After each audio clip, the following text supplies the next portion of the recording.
કરી કારણ કે નબળું ચોમાસું જોવા મળવાનું છે।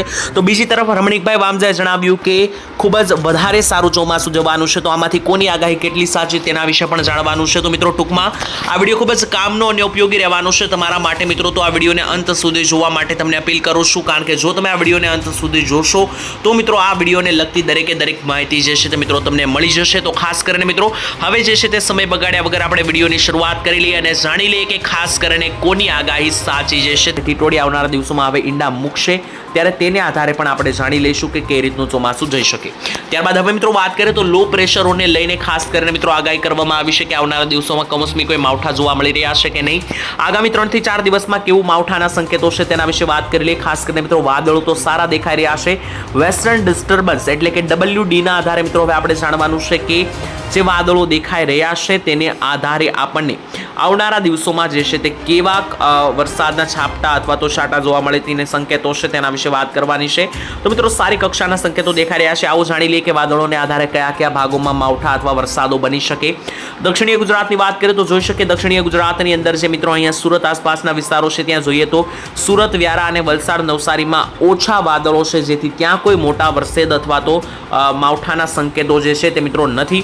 ત્યાંથી ઉપર મિત્રો ખાસ કરીને વાત કરીએ તો અન્ય જે મધ્ય દક્ષિણીય ગુજરાતના વિસ્તારો છે જેમ કે બોડેલીના વિસ્તારો, છોટાઉદેપુર, વડોદરા, ખંભાત, આણંદ, બોરસદ, રાજપીપળાના વિસ્તારો, તેની સાથે ઉમરપાડા, ડેડિયાપાડા, ભરૂચ, અંકલેશ્વર, કોસંબા।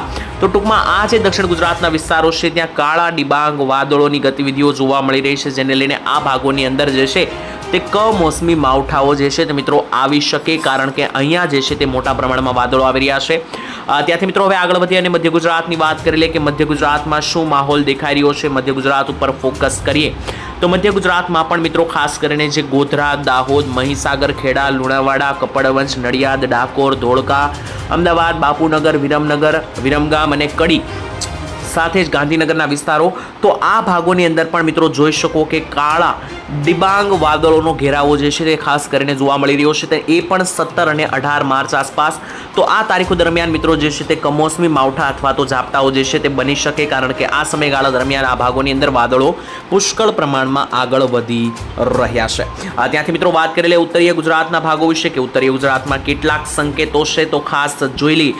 ઉત્તર ગુજરાતમાં મિત્રો મોટા પ્રમાણમાં ખાસ કરીને ઊંચા વાદળો ફૂંકાઈ રહ્યા છે। મોટા પ્રમાણમાં વાદળો જે છે તે આવતા પણ દેખાઈ રહ્યા છે જેથી ઉત્તર ગુજરાતની વાત કરીએ તો મહેસાણાના વિસ્તારોથી લઈને હિંમતનગરના વિસ્તારો જેમાં મહેસાણા આસપાસ ખાસ જોઈ લે તો મોઢેરાના વિસ્તારો તેની સાથે અન્ય પણ મિત્રો જે આસપાસના પાટણ બાજુના વિસ્તારો છે ત્યાં પણ મિત્રો ખાસ કરીને પુષ્કળ પ્રમાણમાં જે છે તે વાદળોની ગતિવિધિઓ અને તીવ્રતાઓ જે છે તે જોવા મળી રહી છે જેમાં ખાસ મિત્રો એક જિલ્લા વિશે વાત કરીએ તો ચાણસમા, તેની સાથે મોઢેરા, વડનગર, સિદ્ધપુર, પાટણ, રોડા, રાધનપુર, સાંતલપુરના વિસ્તારો, હારીજના વિસ્તારો સાથે જ ભાટસણ, પાલનપુર, ડીસા, દિયોદર, સુઈગામ, થરાદ, ધાનેરા પંથક, આબુ અંબાજી, ખેડ બ્રહ્મા, ડુંગરપુરના વિસ્તારો તેની સાથે મોડાસા, હિંમતનગર, પ્રાતિજ આ દરેક મિત્રો જે ડુંગરપુર લાગુના વિસ્તારો છે તો ઉત્તરીય ગુજરાતના આ દરેક ભાગો ઉપર મિત્રો જે છે તે ખાસ કરીને વાદળોના ગુચ્છા આવી રહ્યા છે, ઝુંડ આવી રહ્યા છે જેને લઈને આ ભાગોમાં પણ માવઠા જે છે તે નોંધાઈ શકે।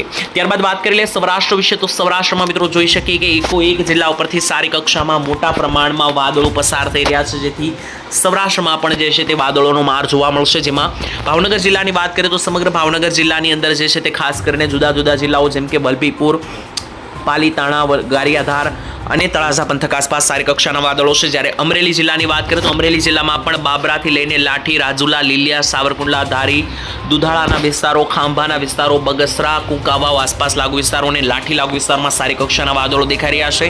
જૂનાગઢની વાત કરીએ તો જૂનાગઢમાં 17-18 તારીખ આસપાસ બિલખા, જુનેજ, મેંદરડા, મુલિયાસા, કેશોદ, તાલાળા, ગીર, સાસણગીર અને ગીર સોમનાથ જિલ્લા આસપાસ સારી કક્ષાના મોટી કક્ષામાં વાદળો છે જેથી ત્યાં પણ માવઠા બની શકે।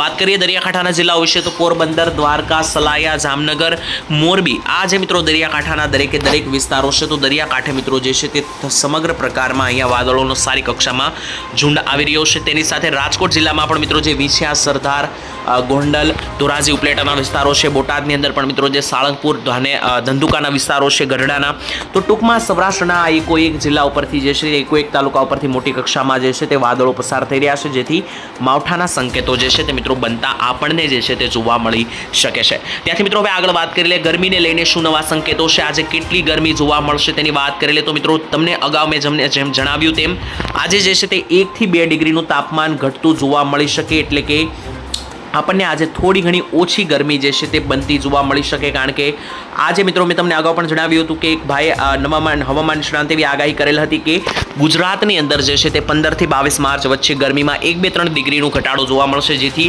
થોડી ઘણી ઠંડક અનુભવાશે। તેમજ વાત કરીએ તો દક્ષિણ ગુજરાતમાં છેલ્લા 5 દિવસથી 40 ડિગ્રીનું તાપમાન હતું, આજે 38 ડિગ્રીનું તાપમાન જોવા મળશે।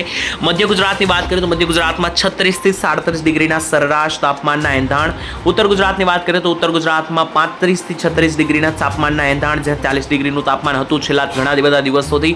કચ્છમાં ઘણા બધા દિવસોથી 40 ડિગ્રીનું તાપમાન હતું, જ્યારે આજે માત્ર 35 ડિગ્રી તાપમાન જોવા મળશે। સૌરાષ્ટ્રમાં ઘણા બધા દિવસોથી 38 થી 42 ડિગ્રી સુધીના તાપમાન જઈ રહ્યા હતા, જ્યારે આજે 30 થી લઈને 36 ડિગ્રીના તાપમાનો સરેરાશ જોવા મળશે, જેથી આજે ઉનાળાથી મિત્રો થોડી ઘણી રાહત મળશે અને થોડું ઘણો જે છે તે મિત્રો રાહત તમને જોવા મળશે, ખાસ કરીને હવામાનની અંદર। તો મિત્રો હાલ આજના હવામાન સમાચાર અહીંયા પૂર્ણ થાય છે। માહિતી તમને કામની અને ઉપયોગી લાગી હોય, વિડીયો થોડો પણ કામનો લાગ્યો હોય તો ચેનલને સબસ્ક્રાઇબ કરી દેજો। સમગ્ર ચોમાસા દરમિયાન પણ તમને આવી જ કામની માહિતી આ ચેનલના માધ્યમથી મળવાની છે। આ વિડીયો તમે કયા ગામથી જોયો તે પણ કોમેન્ટની અંદર લખીને જે છે તે મિત્રો જણાવી દેજો। બાકી મિત્રો હું તમને આવતીકાલે મળીશ નવા સમાચારમાં, ત્યાં સુધી રજા આપશો। ધન્યવાદ, જય માતાજી।